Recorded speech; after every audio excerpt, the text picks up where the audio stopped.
Well, good morning. This is Alana Mueller with Kauffman FastTrac. Welcome to the latest edition of our Kauffman FastTrac Author Series. I'm delighted this morning to introduce you to Bob Hisrich. Robert D. Hisrich, PhD, is the Garvin Professor of Global Entrepreneurship and the Director of the Walker Center for Global Entrepreneurship at Thunderbird School of Global Management, the world's leading school of global business. Dr. Hisrich received his BA from DePaul University, his MBA and PhD from the University of Cincinnati, and honorary doctorate degrees from Kubash State University in Russia and the University of Miskolc in Hungary.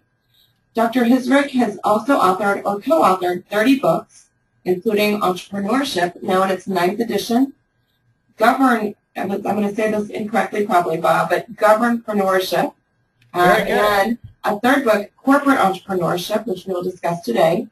And he's also written more than 300 articles on entrepreneurship, international business management, venture capital, and financing your venture. Today, we'll talk about his book, Corporate Entrepreneurship, How to Create a Thriving Entrepreneurial Spirit Throughout Your Company.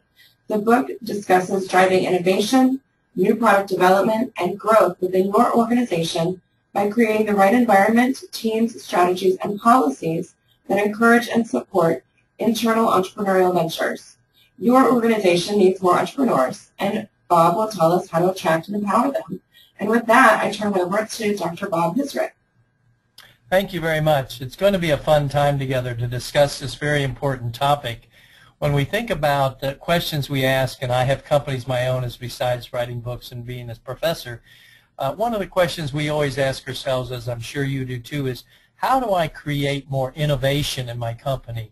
How do I have my people create things that are outside of the standard way we do things, because we got to be prepared for the next round of competition and what's changing in the environment. How do we align ourselves to a common purpose that says we want to be one of the most creative growing companies in the world? And that is built into this whole concept called corporate entrepreneurship.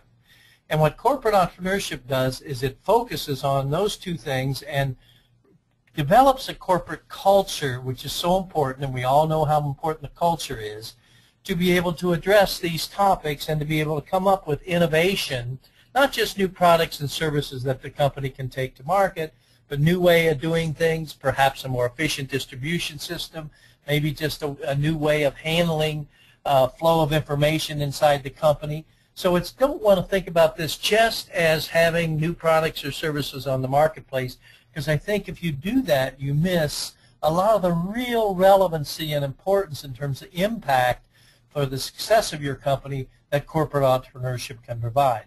This book is one of the most fun books I've ever written.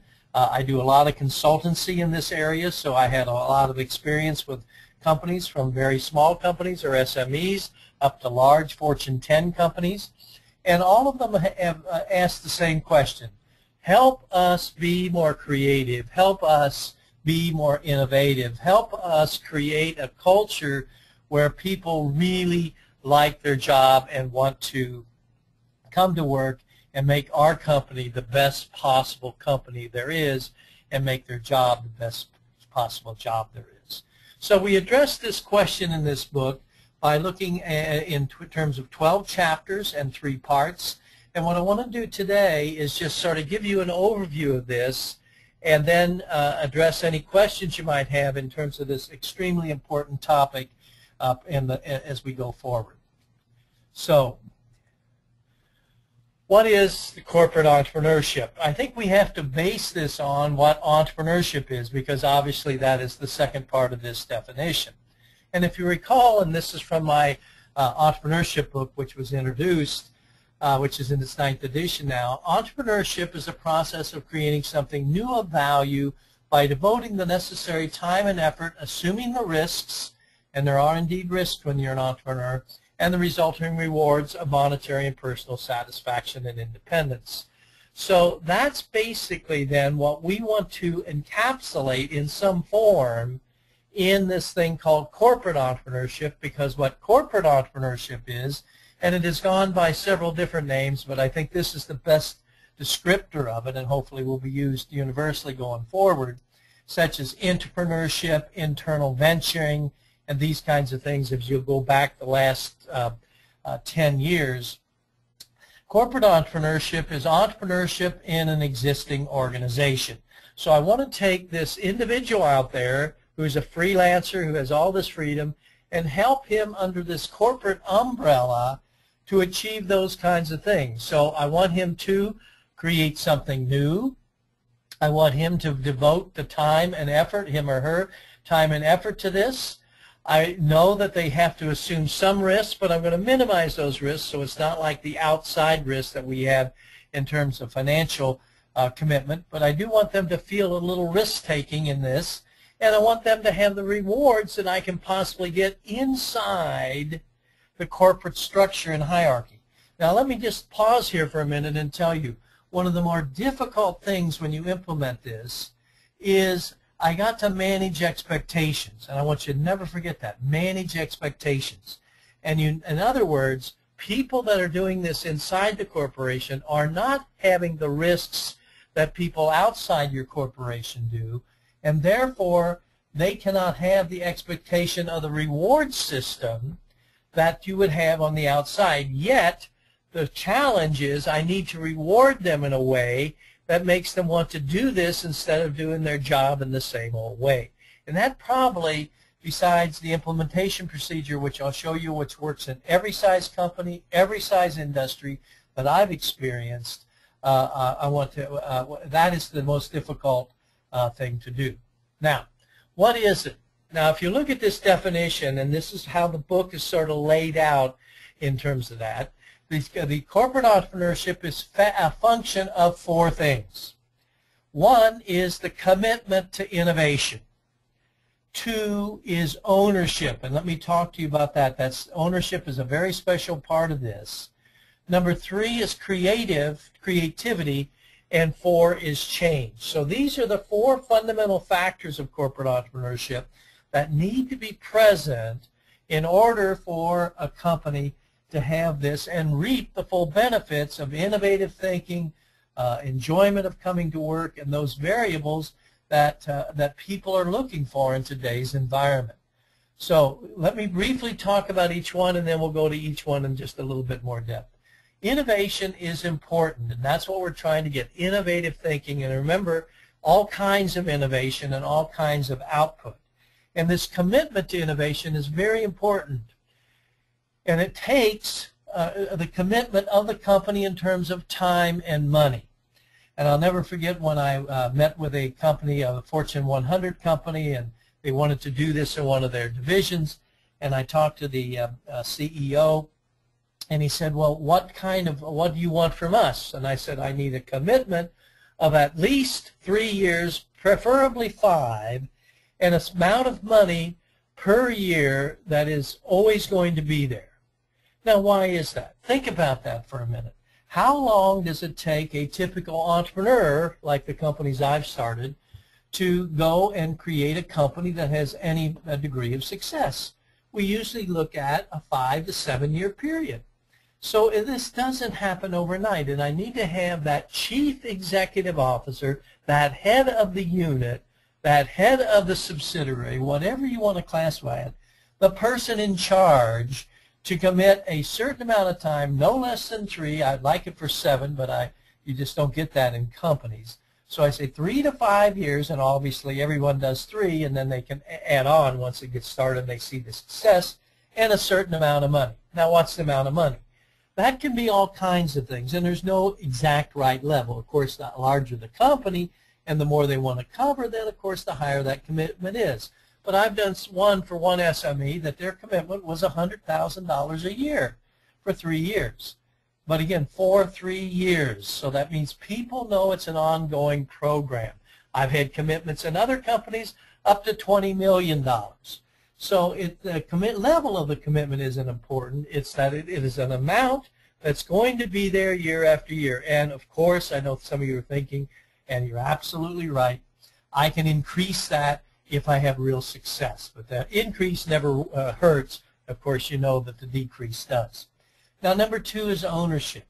And one of the things that was so amazing to me is when I was talking to a CEO of a Fortune 10 company, very, very large company, and we were talking about me implementing this inside his company, and I said, what do you want from this? What do you really, when it comes down to everything else, give me one single thing you would really like to see if I implement corporate entrepreneurship in your company. And I was expecting all kinds of things like increased level of sales, increased profitability, more new products and services on the market, and we'll talk about that in a minute, and all those kinds of things. And he said something I thought was very strange. He said, I want people to own their job. And I thought, well, that's really strange. But of course, I'm smart enough not to say that to the CEO of a company who's going to hire me.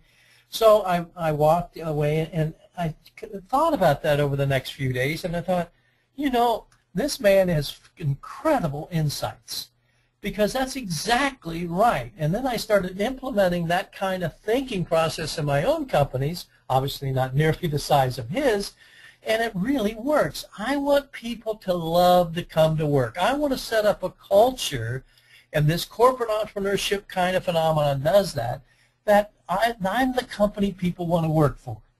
Owning your job, wanting your job to be the best possible.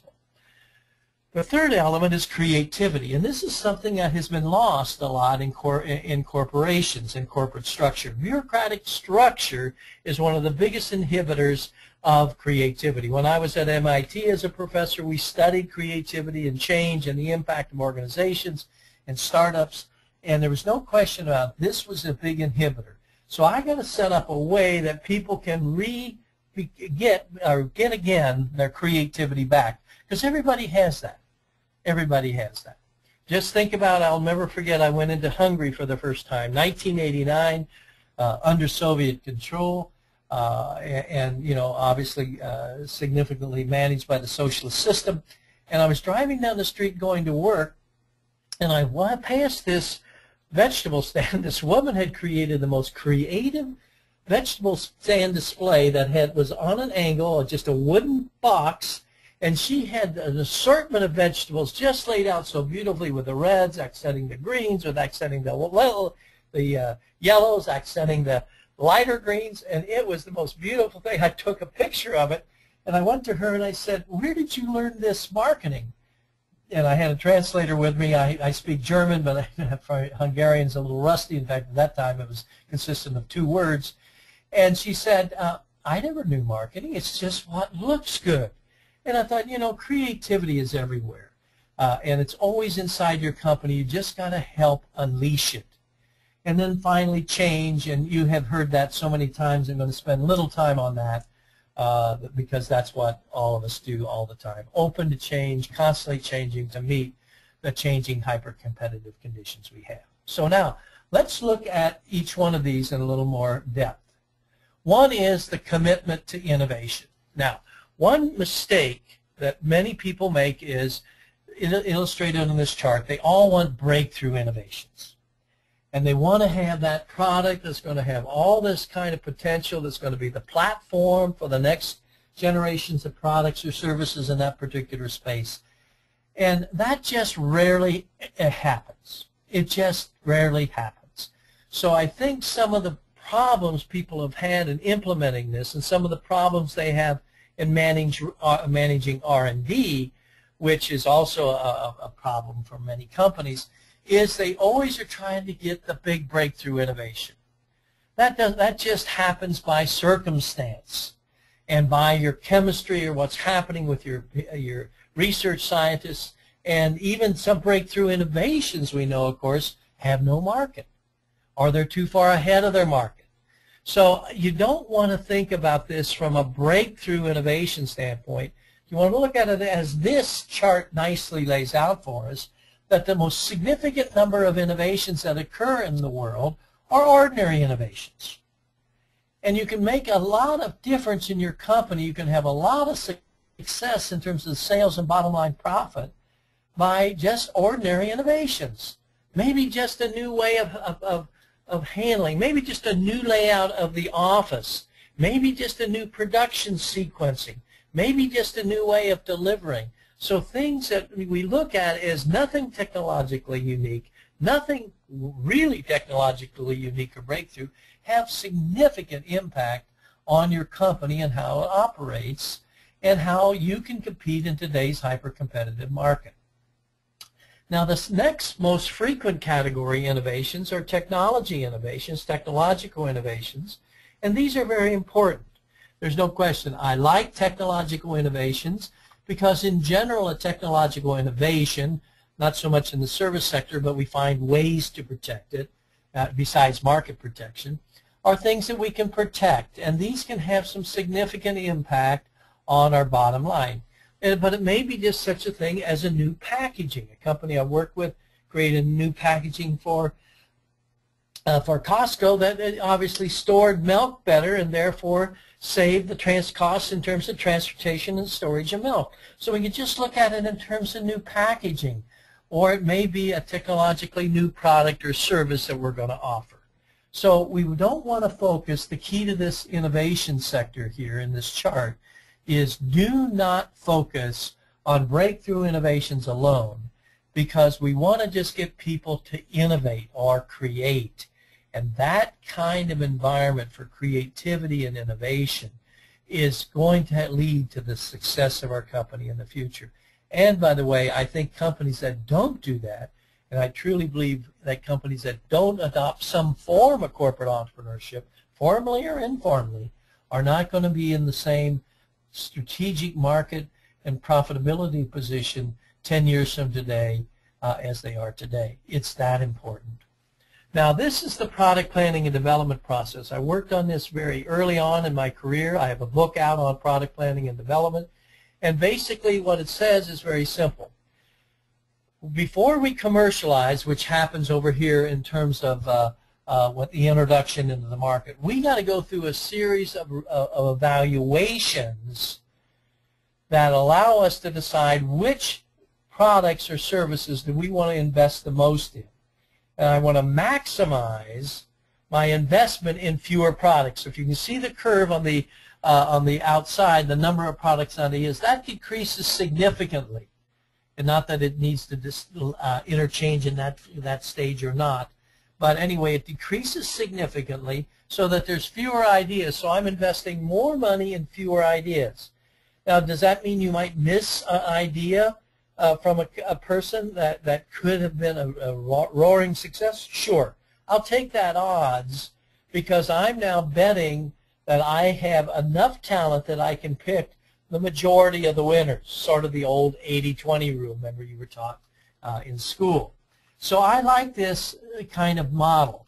Now, secondly in this chart, no matter whether you have 4 stages or 3 stages or 2 stages, totally irrelevant, is the word look at the end of each stage. What's the word there? Evaluate.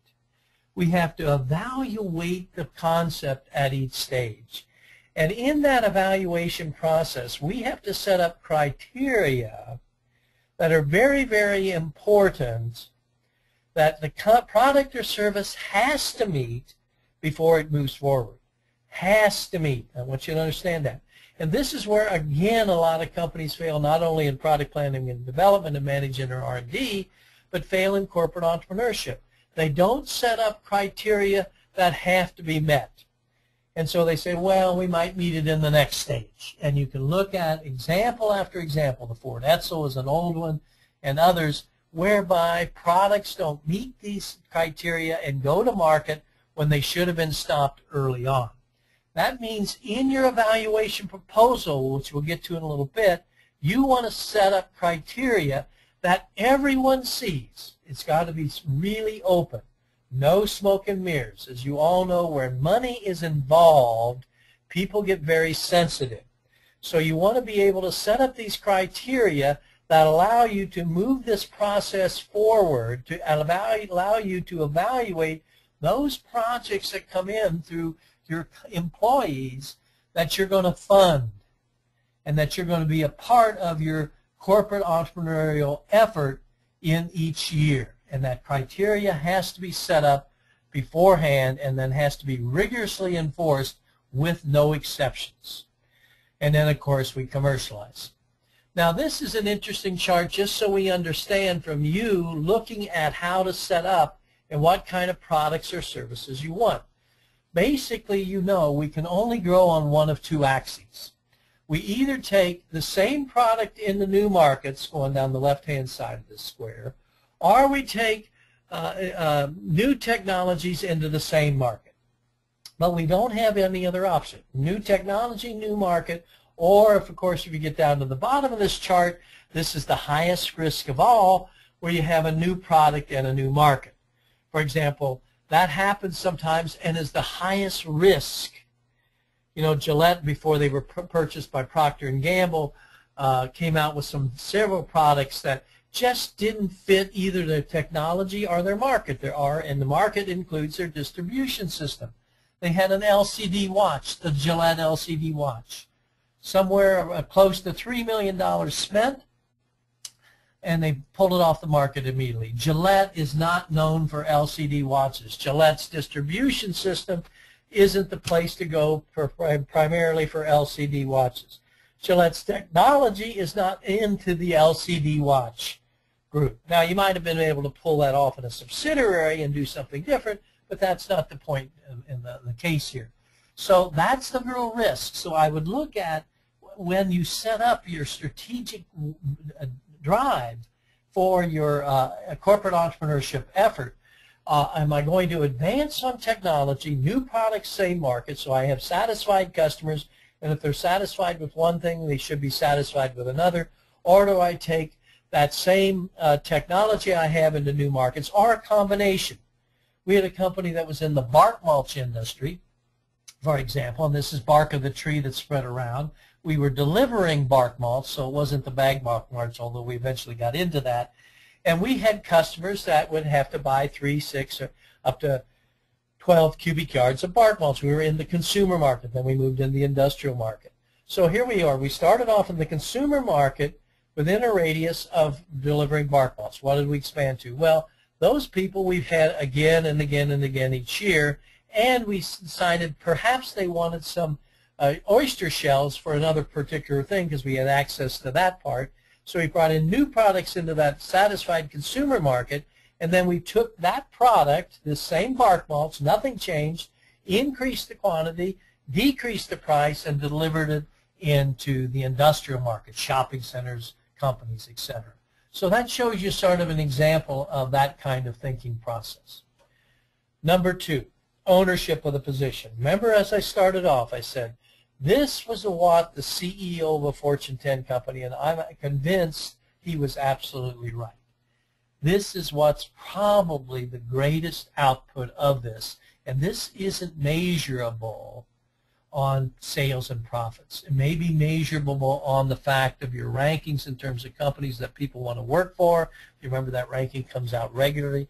It probably is measurable by the fact that how many employees apply for a position, or how many of the employees that you offer a job to take your position versus somebody else's position, or maybe the level of turnover, although we do want some turnover, as we all know from the theory standpoint, but ownership of position.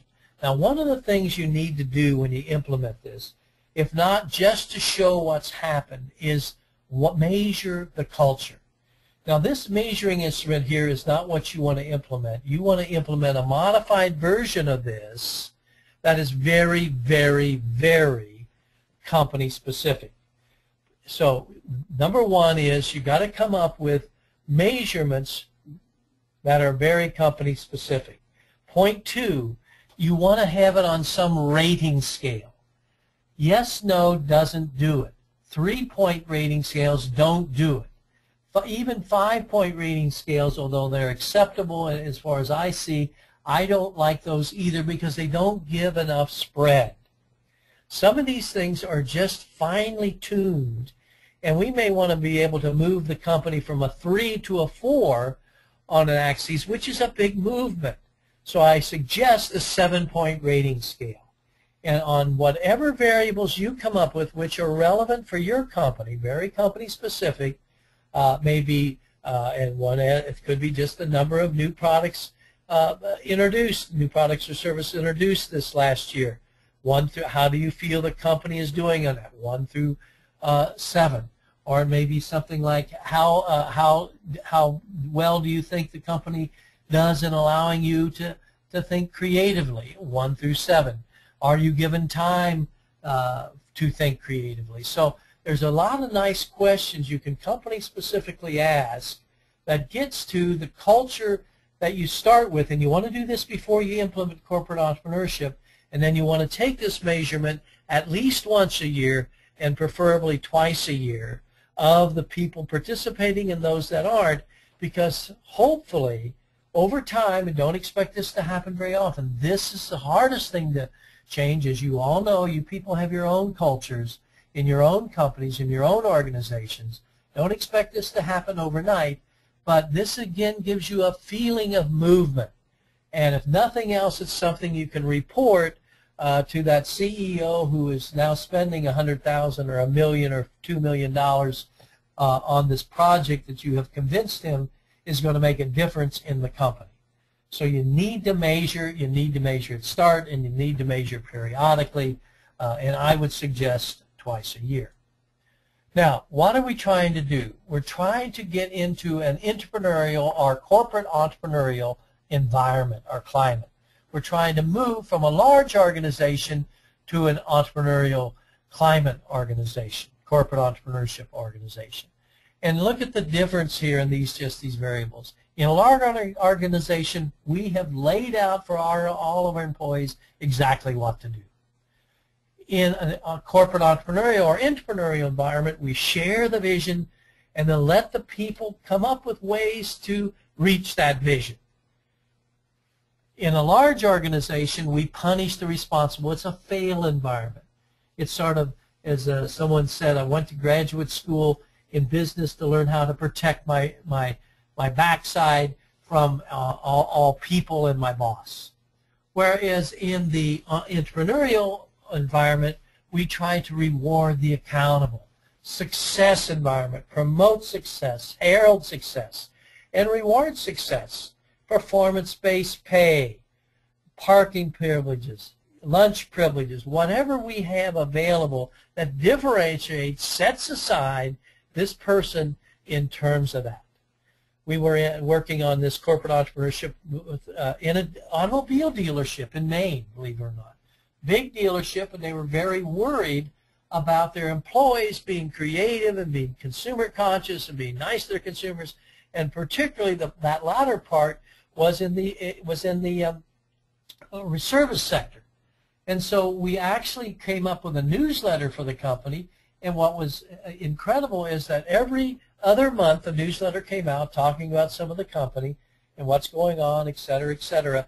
And we featured an employee of the week based on this criteria. And I'll never forget one of the employees who was a mechanic, very, very good mechanic, but never even thought about going out. And when he brought the car out to the person, and that was their procedure, that he would say, "Hello, how are you?" and be nice. And he said, and so we put him in the this company newspaper. He has probably never been in a newspaper ever in his life, and he was beaming eye to eye. I don't know how many copies he took home to his wife and family, but I hope 100. And just really felt special. He was the special employee for the 2 months. You see, it's not just money how we can create this culture. It's having a culture of success, reward, etc.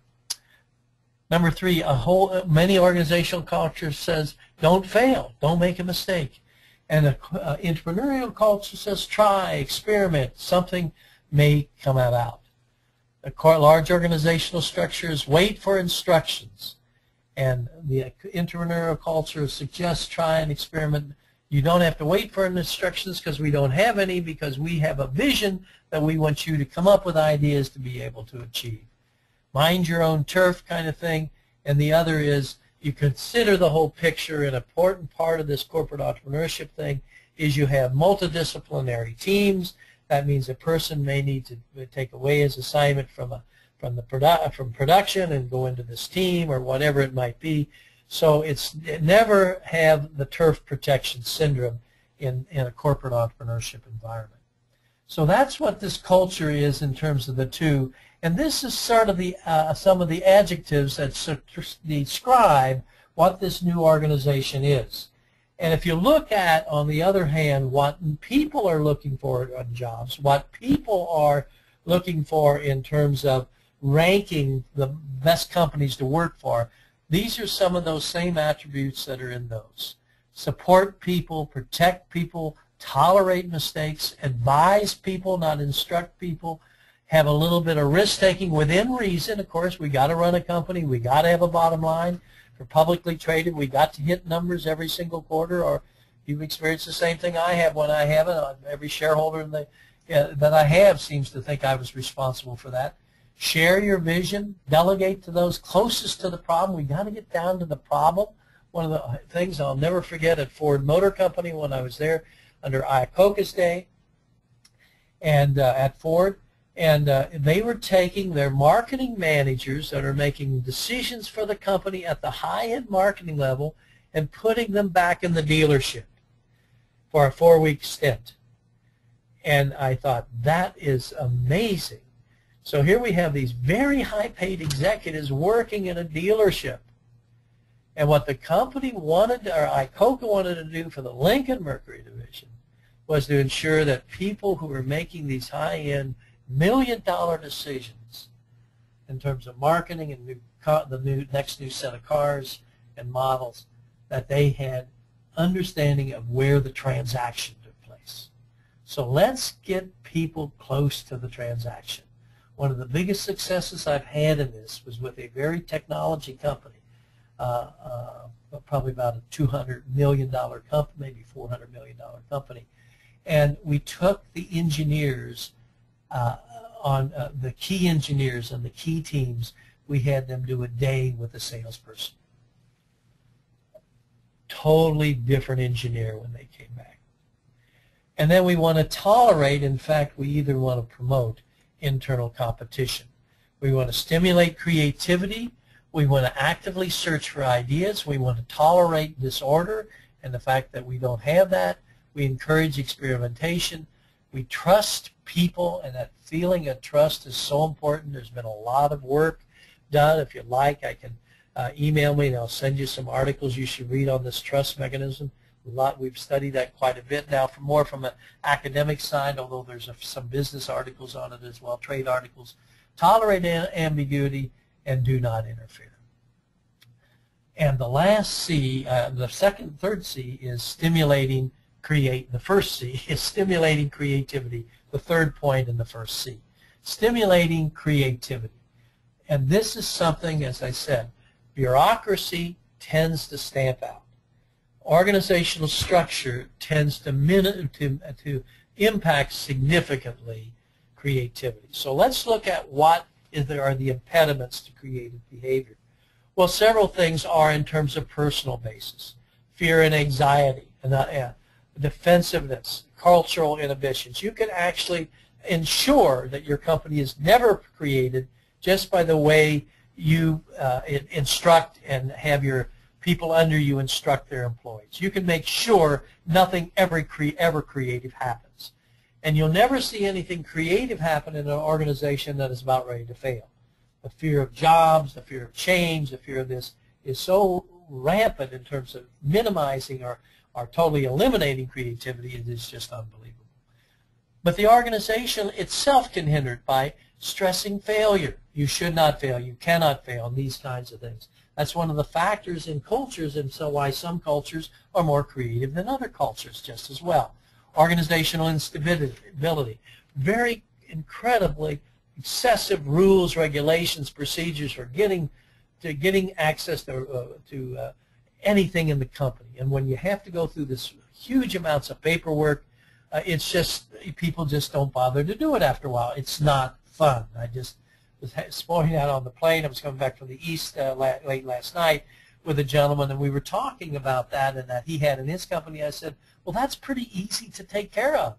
You can eliminate some of that with this just one procedure. He said, wow, I'll have to go do that. Well, we'll see if he does or not. Highly centralized organizational structure and little time allocated for thinking and experimenting. you really, if you think about it, and you'll never know how they use this time, is try to encourage your employees to take at least 30 minutes a day, maybe even you push a little harder, an hour a day, or do it so many hours a week, to really think about things outside their job and think of things of how can I creatively make my job different. Now, there's many, many different creative problem-solving techniques. We cover some of these in the book.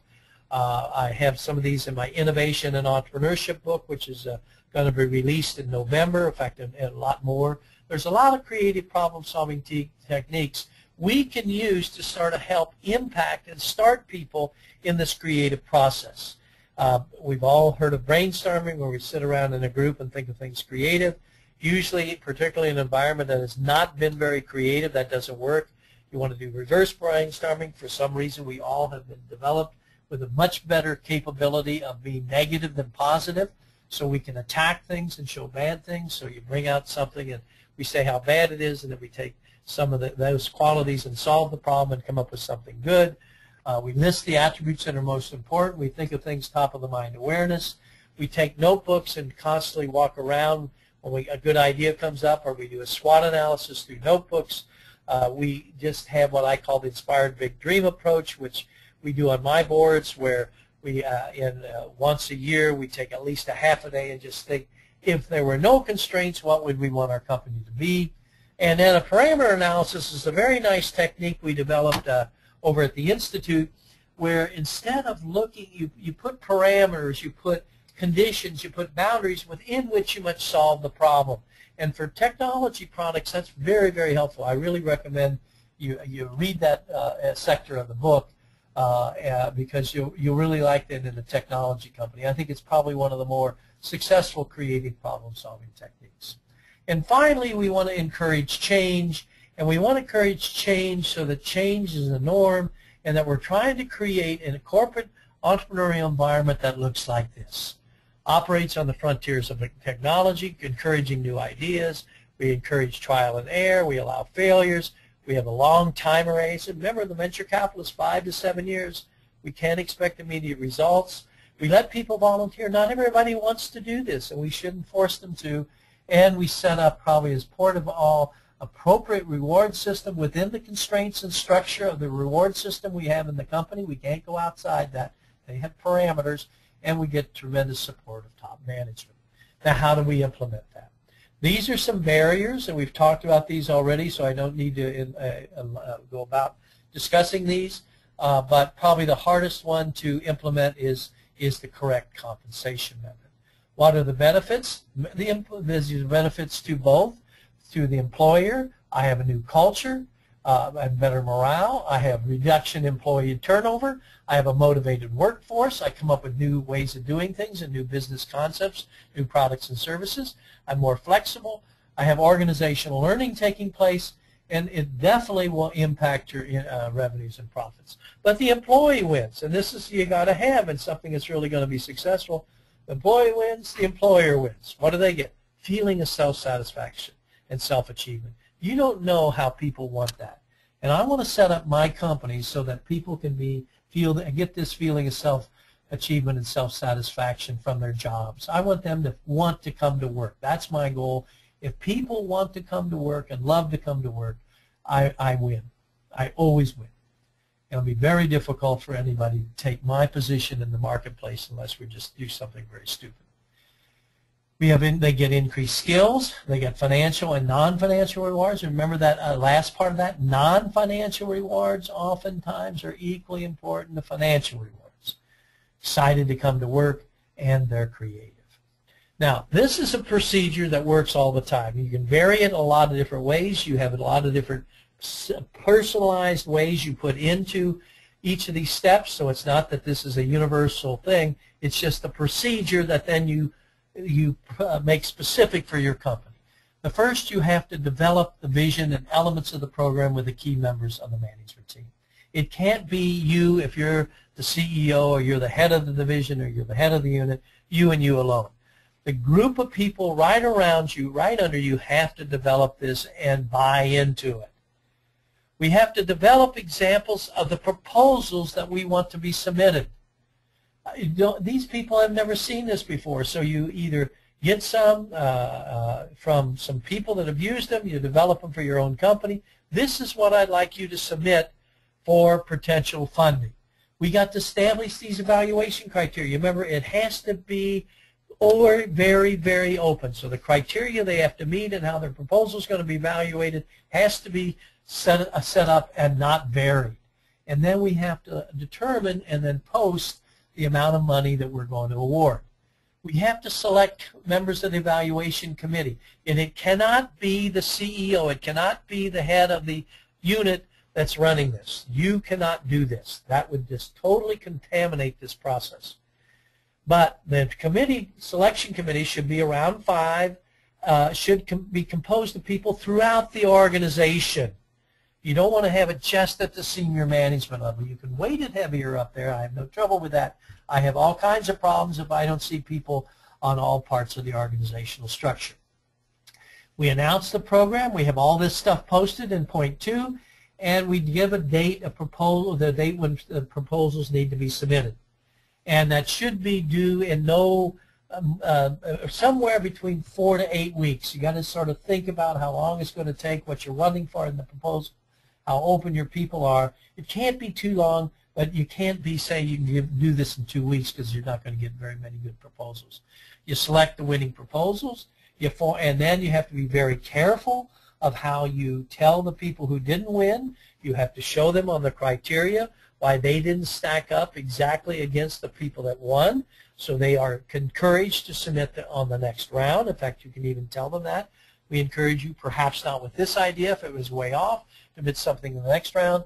We form venture teams, and then we communicate the results and provide information on the program on a regular basis throughout the company. We have to reward the success. We got to inform people.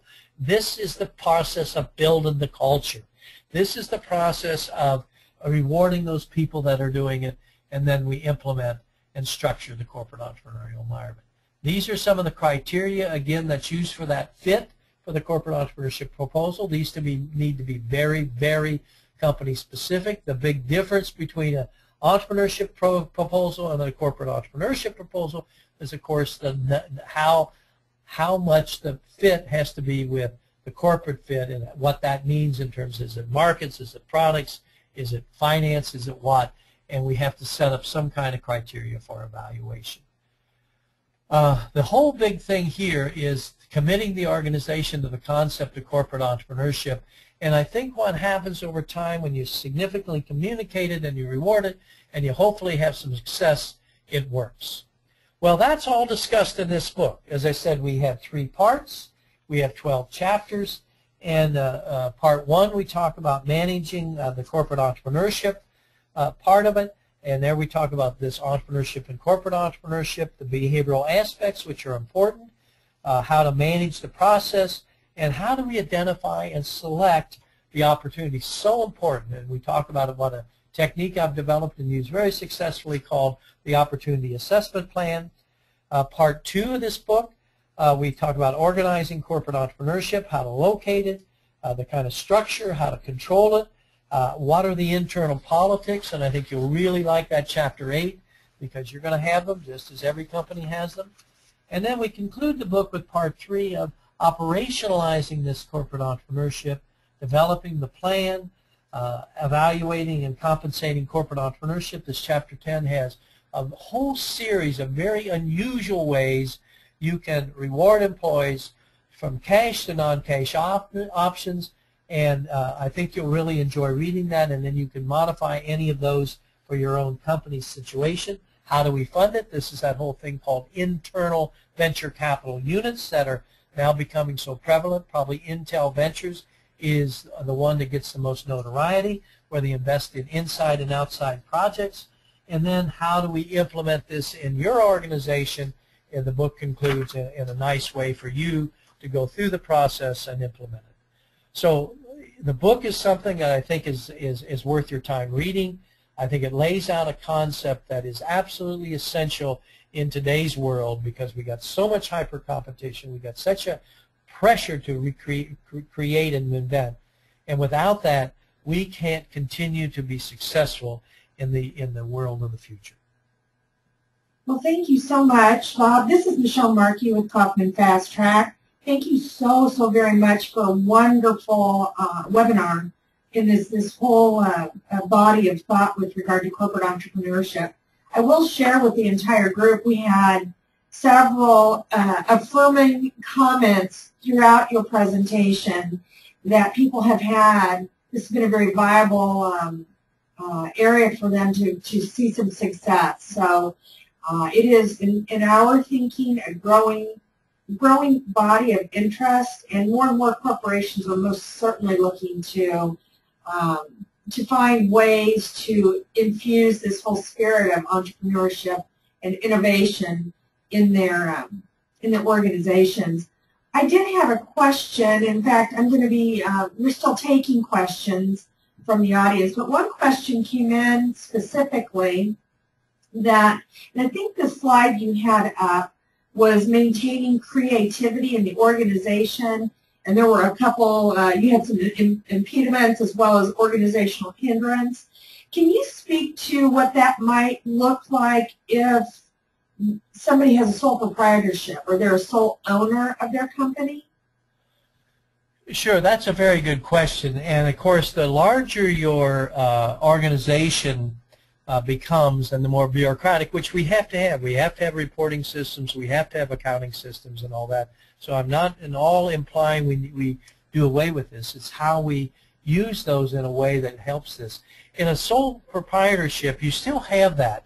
If you have employees, of course, if it's just you, then you can do whatever you want and you have no problems. But even with sole ownership, I think the important thing I've learned over the years in implementing this in companies and in my own companies, because a lot of mine are very small SMEs, is when you have employees, for some reason we set up some kinds of structure that inhibit this creativity.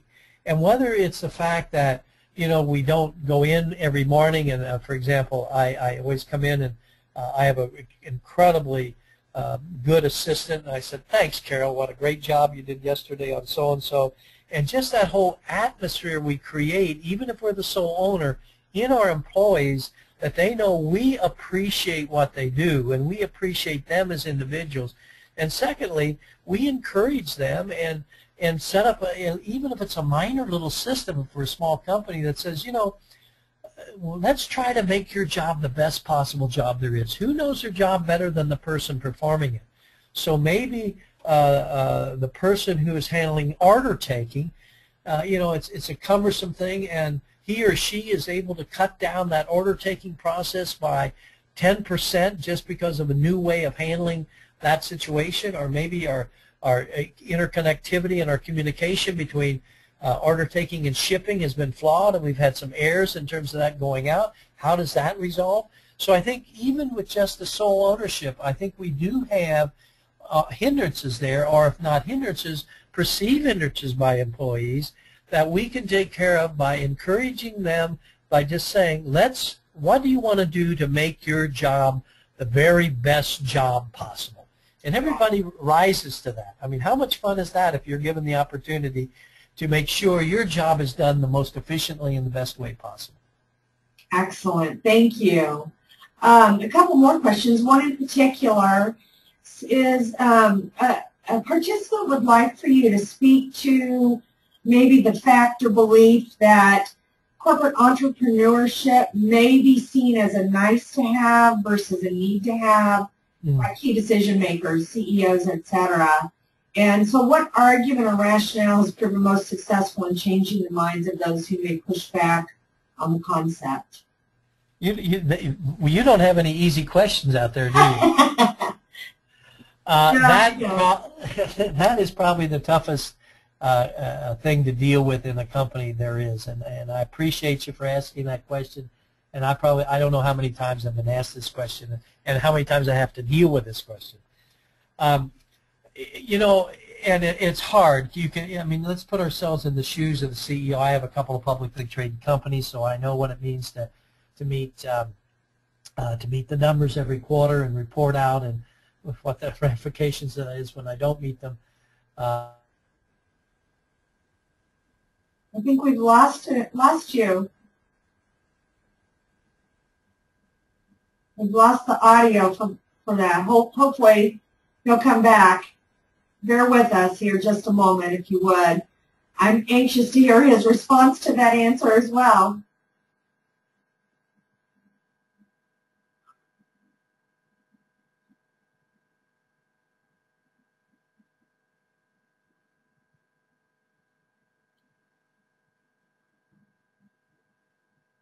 Well, we lost Bob. Interesting. We still have his slides. Okay. If you are comfortable hanging on, I'm going to give Bob a few moments to join us again. Okay, and hang tight, because I know there are a couple more questions. And while Kim is going to send Bob an email, I will say, just from some of your questions, that it looks to me like several of you have had some interesting success with this. I would tell you this is a body of entrepreneurship that is still relatively untapped. We are hearing here at FastTrac more and more comments, and in fact we're getting more and more questions from CEOs and organizational leaders on how to bring an entrepreneurial spirit to their culture. And in fact, recently we worked with an organization here in Kansas City. In fact, it was a hospital that the CEO of the hospital was saying to us that, you know, that they weren't the expert as it pertained to new technology and new equipment and new processes in certain, you know, surgical procedures or what have you. And this particular CEO really was wanting to encourage her head of radiology and her head of surgery and even her head of HR to think as entrepreneurs, and rather than coming to her with problems looking for solutions, she was wanting to advocate that they come to her with solutions to problems in their own area and put together a business case for the right next steps. And so, again, just to kind of reiterate what Bob was saying, we're certainly seeing an awful lot of that here just at Kauffman itself.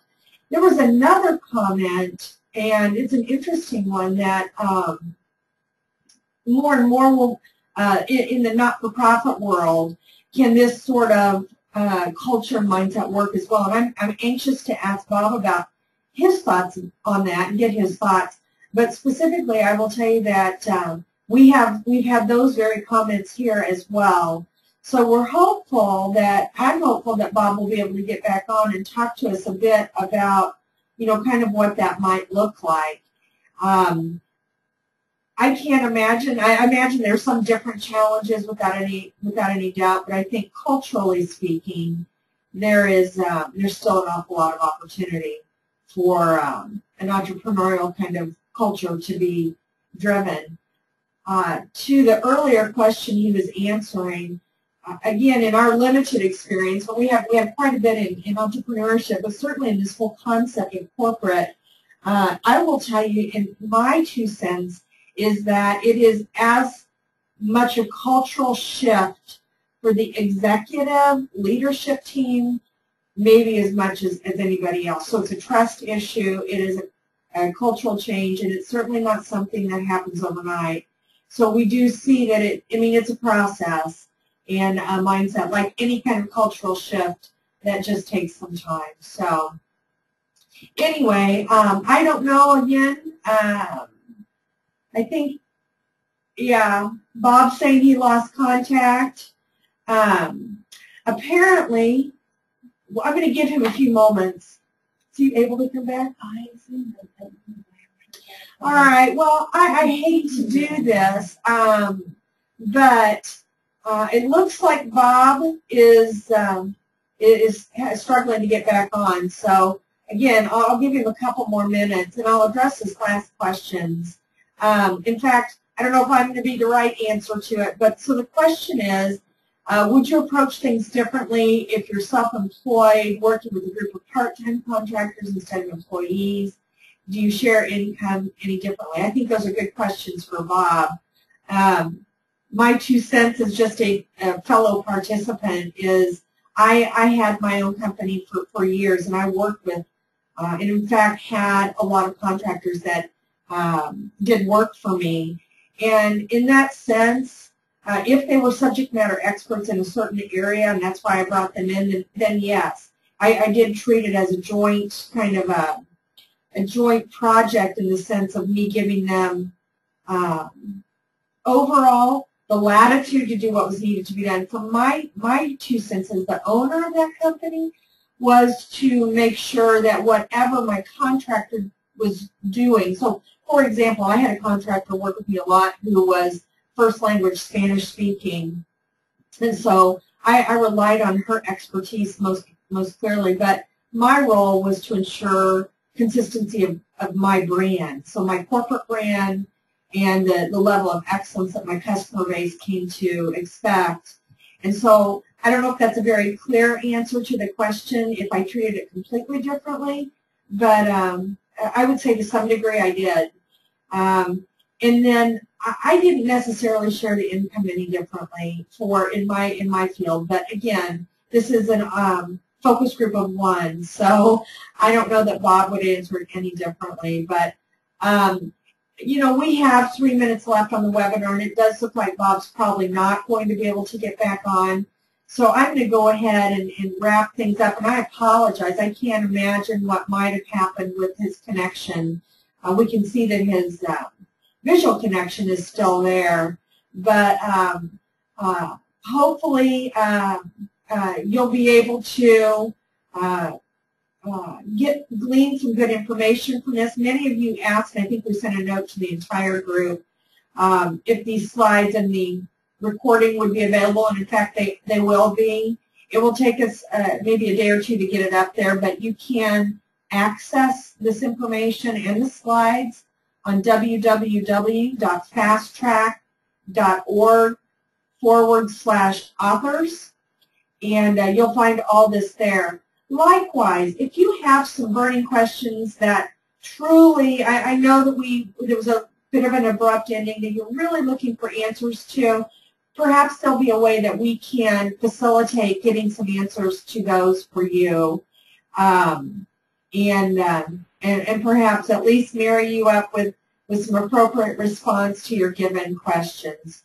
So with hello. that, Bob? I'm back. Oh, I'm you're back by back. telephone. Good. I was just getting ready to say we're gonna close it down. Well, we're glad to have you back.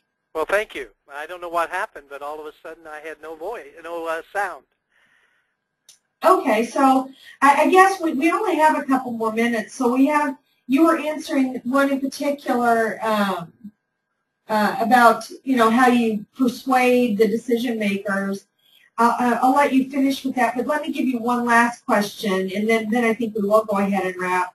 And I tried to answer it in my own from my own background and experience, but I think you'll have a different take. The second question is, would you approach things differently if you are self-employed and instead of having a set workforce, you work with contractors part-time, you bring people in on a contract basis, and would you treat them differently with regard to this whole concept, and would you share any income differently?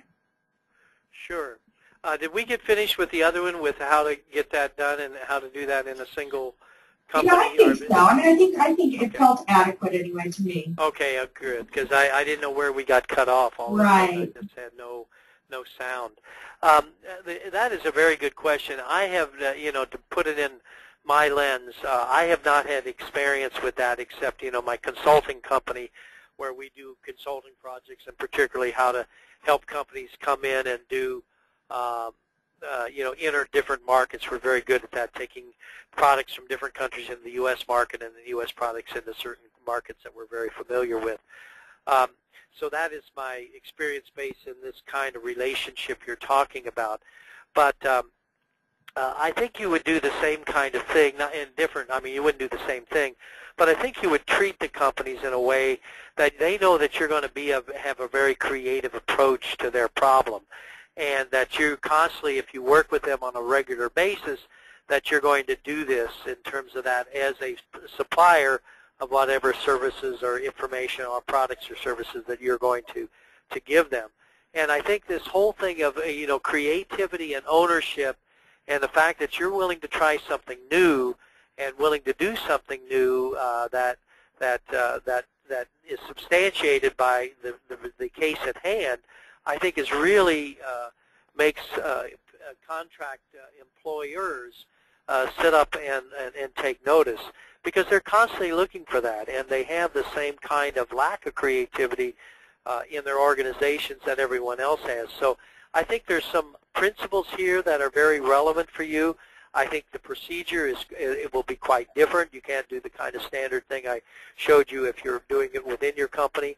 But I think you can learn a lot from this kind of corporate entrepreneurial thinking. Excellent. Well, thank you so much. I apologize for the whatever technological kind of issue we had, but we've certainly enjoyed having you join us today. And thank you so much for the wealth of information and the access to a body of thought with regard to entrepreneurship that I believe is really growing pretty rapidly, and one we continue to hear more and more about. So I expect that that over the next several months and years, this will become more common thinking, but for now it is still leading edge, and we're thrilled to have had you join us.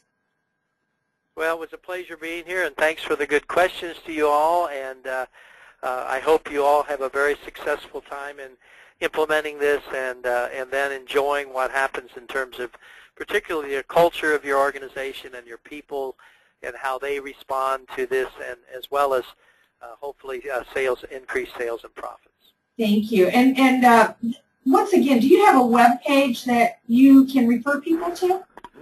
Sure, I sure do. It is www.thunderbird, one word, Thunderbird altogether, .edu/WCGE. So www.thunderbird.edu/WCGE. Excellent. Excellent. Thank you so very much. And again, we appreciate your time and look forward to taking advantage of all the information you've provided. Not a problem. I enjoyed it very much myself. All right. This wraps up our webcast for today. Thank you so much for attending, and we look forward to having you attend future webcasts. Again, and we've let most people know this, but we will have the presentation posted on www.fasttrac.org/authors. Both the webcast slides as well as the audio will be made available to you, and we hope that you'll find that useful. So thanks all, and have a great day. Take care. Bye.